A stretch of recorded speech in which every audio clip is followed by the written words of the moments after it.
Hi, my name is Brandy and this is my presentation on policy and law in healthcare.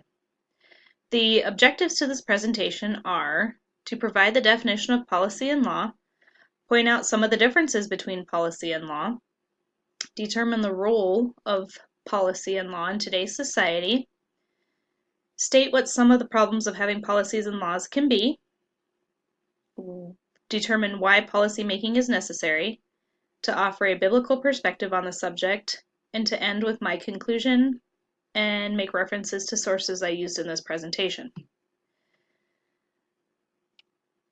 According to Google.com, policy is defined as a course or principle of action adopted or proposed by a government, party, business, or individual. We have numerous policies in place where I work.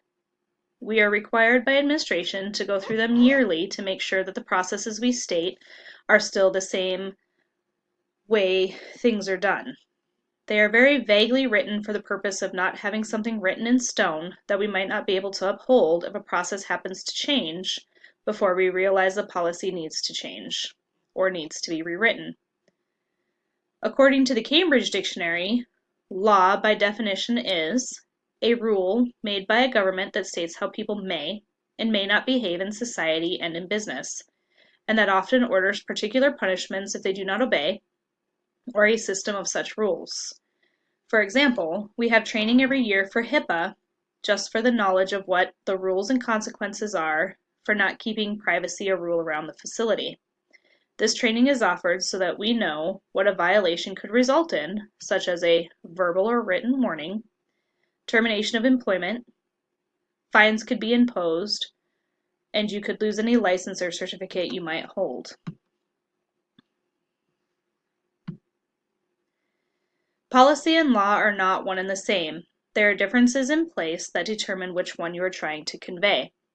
I used a website that I found to determine those differences.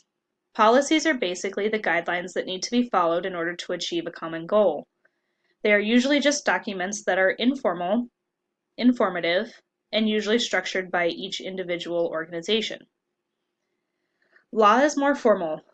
Laws are made for the people to determine consequences and bring about justice for not following the rules. Laws are administered through the court system.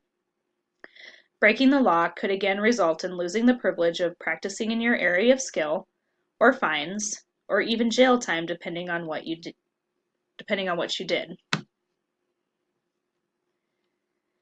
When I Googled the role of policy and law in today's society, a website came up that was actually trying to sell policy-making software to organizations, but it had some good information on it, so this is what I came up with on the role of policy and law in today's society.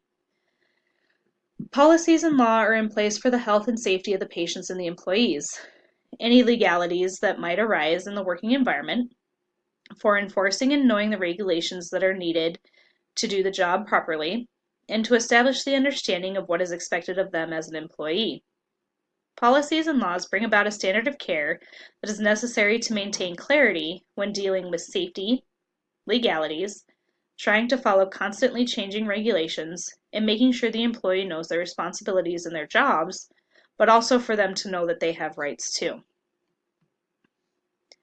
Problems with policy and law. Every new law requires a new policy. This can be time-consuming and a process that could result in error because not everyone is aware of new laws being signed and put into place. There are usually certain people within an organization